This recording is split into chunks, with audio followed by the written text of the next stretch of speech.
Oh, ladies and gentlemen, it is now time to welcome the two fighters in our co-main event of the night. First, from the blue corner, please welcome Cliff Wright Jr. They call him the Goblet. Cliff Wright Jr., 29th professional bout. Has 11 submission wins, 1 knockout, and turned 42 years of age back in January. A 6-time Bellator veteran. Last fought at FAC 8 in Kansas City and ended up losing by rear naked choke. But have to salute this guy. Took this on what was 3 days' notice. What initially was supposed to be Juan Medina on the card. And his last fight 6 weeks ago. But no stranger to this. Short turnarounds. Ended up fighting Jason Knight on 4 days' notice back in March. So this is kind of his thing. This is his thing.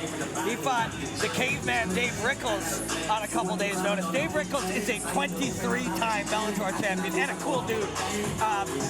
He will take any fight against anyone at any time, and that's the kind of thing people say a lot, Coach. But they don't all. You know, a lot of people claim that, but that's not entirely true. And this guy is true. It's one thing to say it, it's another thing to do it. I'm not sure it's the smartest thing to do it. Sometimes I'd rather some of our guys say it rather than do it, but hey man, props to this guy. He's here to fight. Yep. And with Tropical Storm Dolores making landfall, his game plan wants to weather the big burst of energy coming from Brok Weaver. We'll see if he can do that tonight. And now, please welcome his opponent from the red corner, Brok Weaver.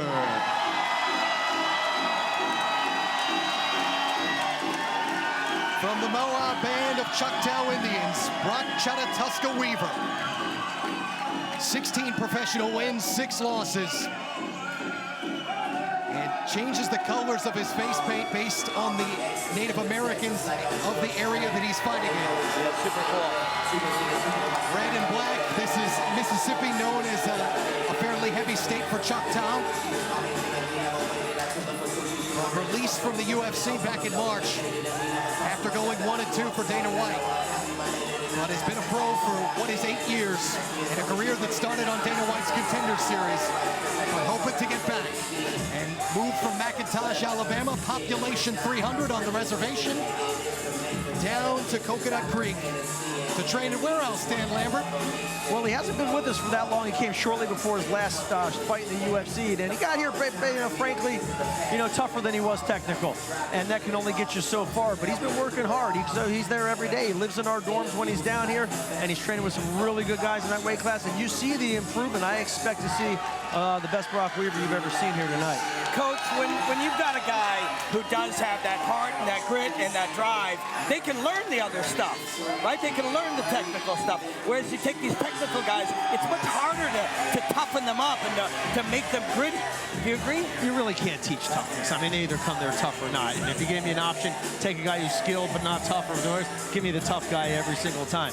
And you see it in the gym. He's going with the best guys we have. He's getting better. He's taking his beatings, and he's starting to where he's starting to give some out. So he's on the right path. You see the joy in him here as you're getting ready to fight, and that's what you want. Like, these guys don't have to do this. They get to do this. They choose to do this, and they get to do this. And for a guy like Brok Weaver, you see him right here with that feeling of freedom. I get to go in here. I don't have to hold back. I can express my fighting game freely, and let's party. You'd be surprised at how many top guys hate this part of it. They do not like doing this. This is simply a means to an end for them, whether they like training or not like training. They don't like the fighting, and that's more common than you would think. Not with this guy. He loves it. I don't know what he said there, but it wasn't automatically pleasantries. Like, it could have been like, I know what I'm putting on you, and you're going to have to deal with it for 15 minutes or until you get out of here. Something along those lines. Not everybody's in there to make friends. God, he sure as hell loves being in there. You can see it. Yeah, it's clear. It's not a game face. He loves it. Our co-main event of the evening, our catchweight bout is upon us tonight. Brok Weaver, Cliff Wright, tail of the tape. Oh, baby. Let's take a look at these two. Face paint aside, the difference is the time. You don't see that represented here, but the time of preparation. Weaver had this fight coming. Cliff Wright 3 days ago was sitting on his couch, eating some Doritos and said, yeah, sure, I'll fight Brok Weaver in a bare knuckle mixed martial arts fight in front of Jorge Masvidal on Friday night, and here we are. Cool Ranch or regular? Oh, Cool Ranch every time, and dip those too. Into the ring at our guy, Christopher James. Oh, ladies and gentlemen, this is the co-main event of the night. Brought to you by El Recuerdo Mezcal, and is set for 3 5-minute rounds in the welterweight division. When the action starts inside the cage, our referee, Mr. John Dixon. And now, let's meet our fighters. Introducing first, fighting out of the blue corner, standing 5 feet 11 and weighing in at 170.8 pounds. Tonight, he comes in as a 28-fight veteran, representing Team Fusion and fighting out of Springfield, Missouri. Please welcome the Goblin, Cliff Wright Jr.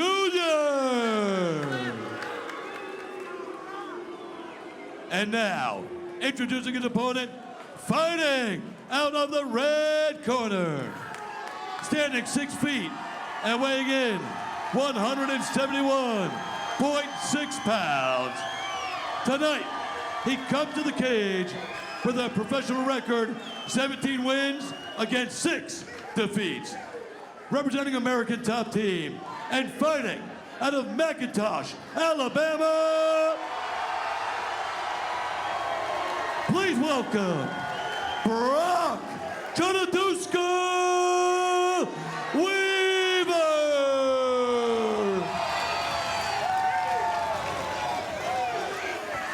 Now you can feel the energy here at the Biloxi Community Center.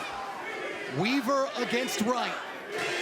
Weaver is one of these guys that I don't think anybody really is going to be looking forward to fighting him ever. Win or lose, that's an intense cat, and that's an extra tool, an extra weapon.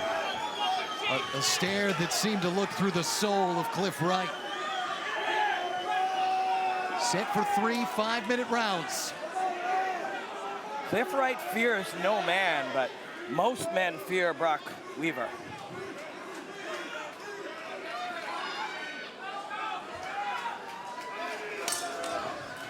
The debut of the first Bare Knuckle MMA promotion in over 2 decades. And it has been cool. Yes, it has. Already a rousing success. So you look at Wright. He's just, so there's sort of an emotional readiness that there's a target zone you want to get into when you're fighting. And you get the feeling that Wright has been brought up a little by Weaver's intensity. Really nice with the inside kicks. Bouncy southpaw stance, switching stances for Weaver. Locked up in the clinch. Weaver's chilled, digs underneath on the one side, still controlling the head.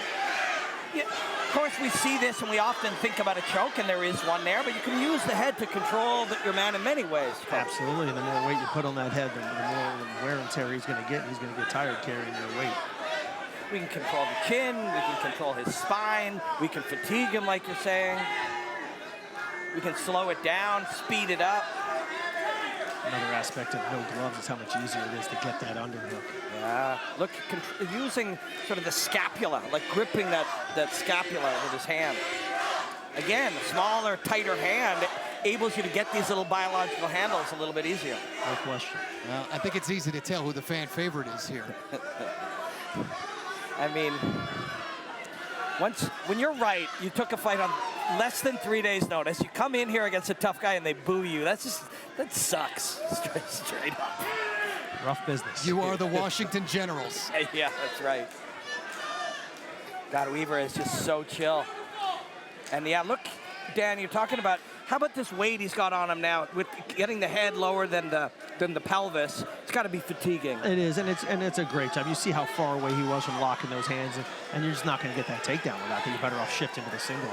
which he's now trying to do. There's a lot of simple principles that we try to do here. One of them is just keep the head lower than the hips, or keep the head up super high. And we've seen Weaver do both here in these scenarios. Bury the head, keep the hips high, and then drive the head straight up. Great job, and then reversing the position when he got the opportunity. Yeah, Weaver's itching to land some knuckles here. Whether the burst of energy was Cliff Wright's game plan, Brok Weaver, keep it coming like a Robin Black energy drink. I should have my own energy drink.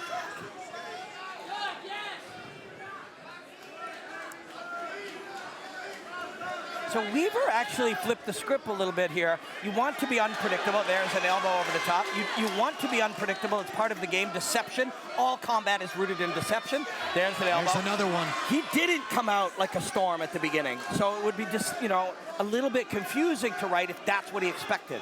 I think he's more confident in his skill base right now. He's going to wait for the opportunity. Big combo, got the uppercut. And when he gets it, he's going to take it. That pocket, as people call it in the boxing game, just finds it in there. Short hooks, uppercuts, and elbows.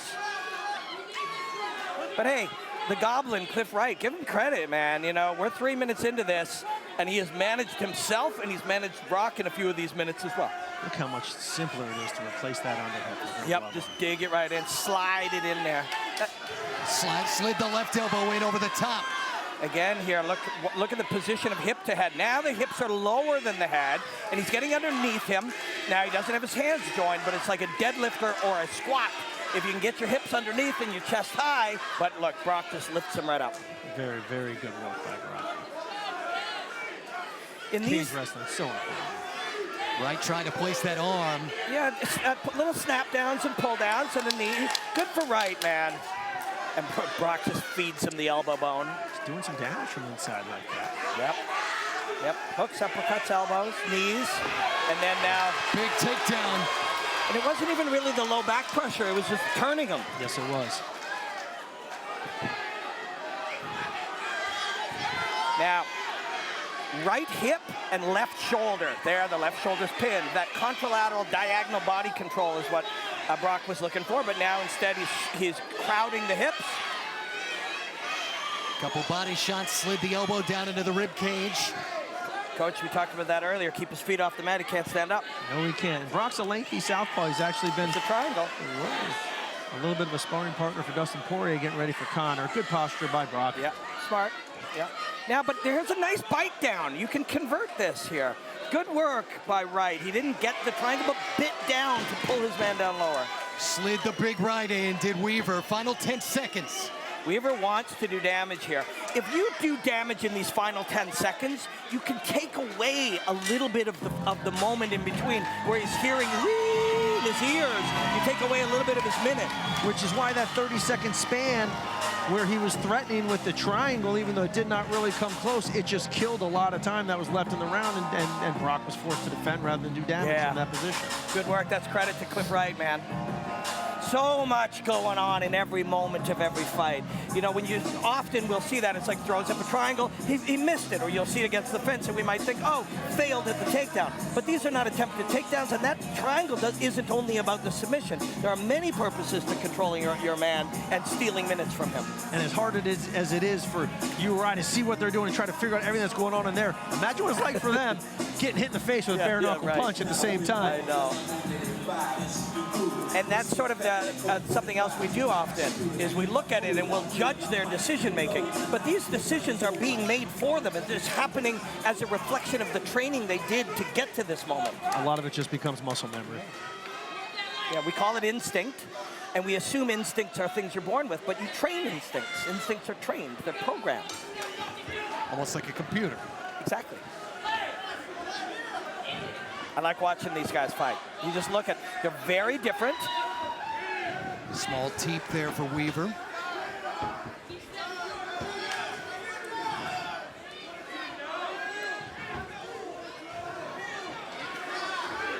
A little change of his height, of his center mass, drops it down and then tries to enter with the hook. And big body shots.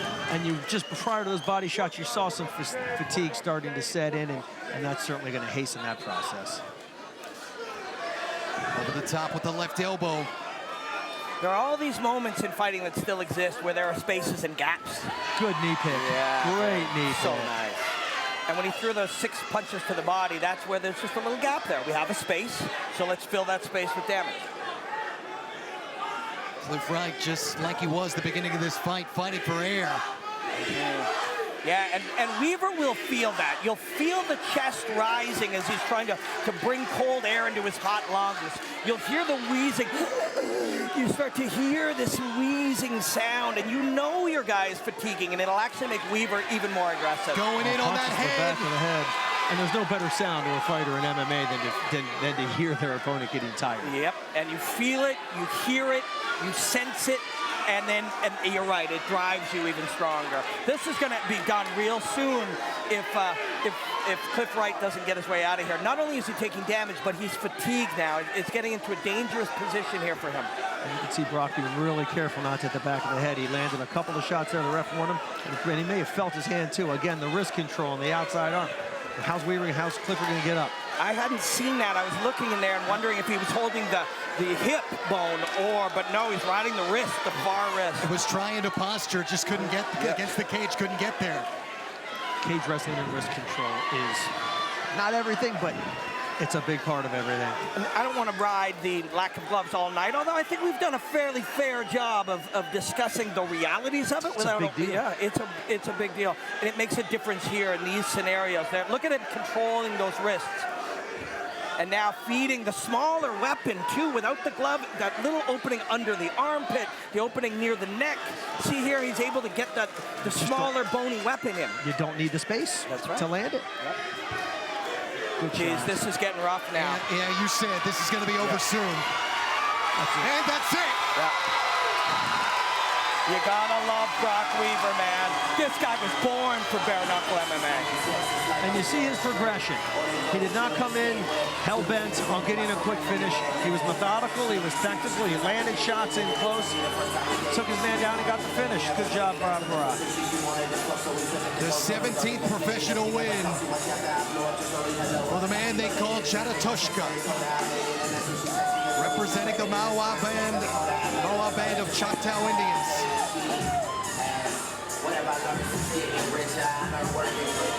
That is a Bare Knuckle MMA fighter. That's what that is right there. That is the prototype. Brok Weaver is the prototype of what you're looking for here. And this is the platform maybe that he always dreamed of. Yep. Yeah, you never have you seen somebody fit in so well into a show, Dan Lambert. Yeah, I think Brok was made for this.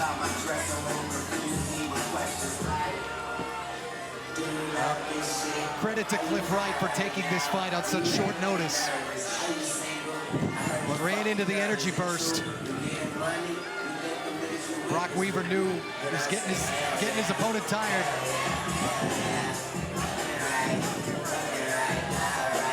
Ladies and gentlemen,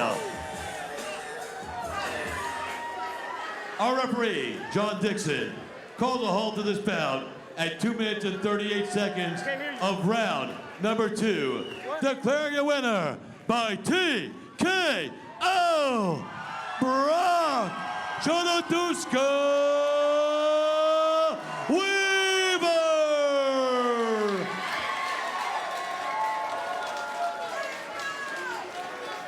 And let's go to Robin Black with our winner. I am here with your winner, Brok Weaver. Hey, what's up, King Mo? What's up? Brok Weaver, man, you were built for Bare Knuckle MMA, correct? I'm built to fight, regardless the weight, regardless who, regardless gloves, no gloves. I'm built for this shit, all of it. Absolutely the truth, and you see it.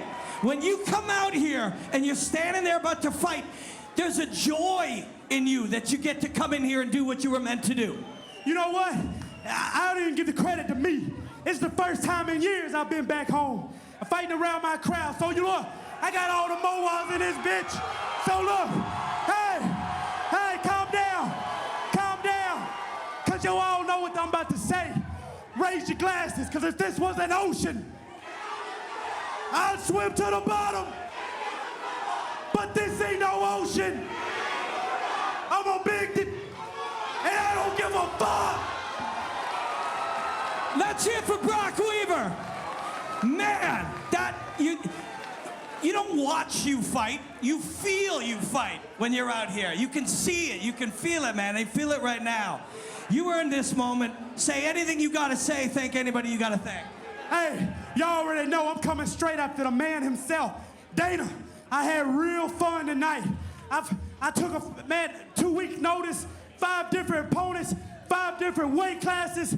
Shit, man, look, if you don't hurry up giving my job back, I'm gonna make George my permanent boss, and I'm gonna bloody these knuckles up on everybody. So look, you ain't even got a July 10th. I've been training with Dustin for Connor, and I didn't get hurt tonight. I'm gonna go right back and continue to count with him, and we're gonna sleep the Irishman again. But there's 5 lightweights on that card. If anybody backs off, you and Sean know my number. I'll even fight for free, cause shit, I've been broke my whole life, I'm still broke, and I just love to fight. Ladies and gentlemen, your winner, Brok Weaver.